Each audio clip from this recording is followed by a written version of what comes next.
റിലേഷൻഷിപ്പിലായിരിക്കുന്നവരാവാം, അല്ലെങ്കിൽ ചിലപ്പോൾ മാരേജ് കഴിഞ്ഞവരായിരിക്കാം.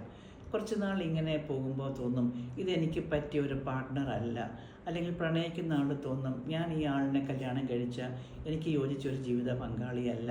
ഇങ്ങനെയൊക്കെ വരുമ്പം അവർ ആ ബന്ധം ബ്രേക്കപ്പിലാവാനായിട്ടുള്ള ഒരു ഡിസ്കഷനിലേക്ക് പോവുകയാണ്. അപ്പം മറ്റേ ആൾക്കത് സഹിക്കാൻ പറ്റുന്നില്ല. അവർ പറയില്ല എന്നെ വിട്ടിട്ട് പോകരുതേ, എനിക്ക് നിങ്ങളില്ലാതെ പറ്റില്ല, അല്ലെ നിങ്ങളെ കല്യാണം കഴിച്ചില്ലെങ്കിൽ എനിക്ക് പറ്റില്ല, ഞാൻ ചത്തുകളയും, എനിക്ക് ഒക്കില്ല, നിങ്ങളില്ലാതെ ജീവിതമേ ചിന്തിക്കാൻ വയ്യ എന്ന് പറഞ്ഞ് നമ്മളിങ്ങനെ പുറകെ ആൾ നടക്കും. നമ്മൾ ഓർക്കുക, അങ്ങനെ പുറകെ നടന്ന് നേടിയെടുക്കാനുള്ളതൊന്നല്ല സ്നേഹം. ഒന്നത്.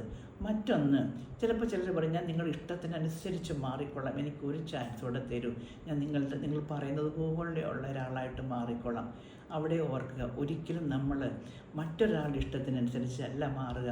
നിങ്ങൾക്ക് നിങ്ങളെ പറ്റിയിട്ടൊരു ആത്മബോധം, സെൽഫ് എസ്റ്റീം ഉണ്ടാവണം.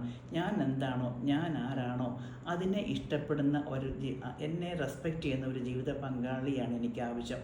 അങ്ങനെ പറഞ്ഞു പോകുന്ന ഒരാളുടെ പുറകെ നമ്മളിങ്ങനെ ബെഗ് ചെയ്ത് പുറകെ നടന്ന് നമ്മൾ നമ്മുടെ വില കളയാതിരിക്കുക. നമ്മളുടെ ആത്മബോധം, സെൽഫ് എസ്റ്റീമും അനുസരിച്ച് സ്വയം ജീവിച്ച് കാണിച്ചു കൊടുക്കുകയാണ് വേണ്ടിയത്.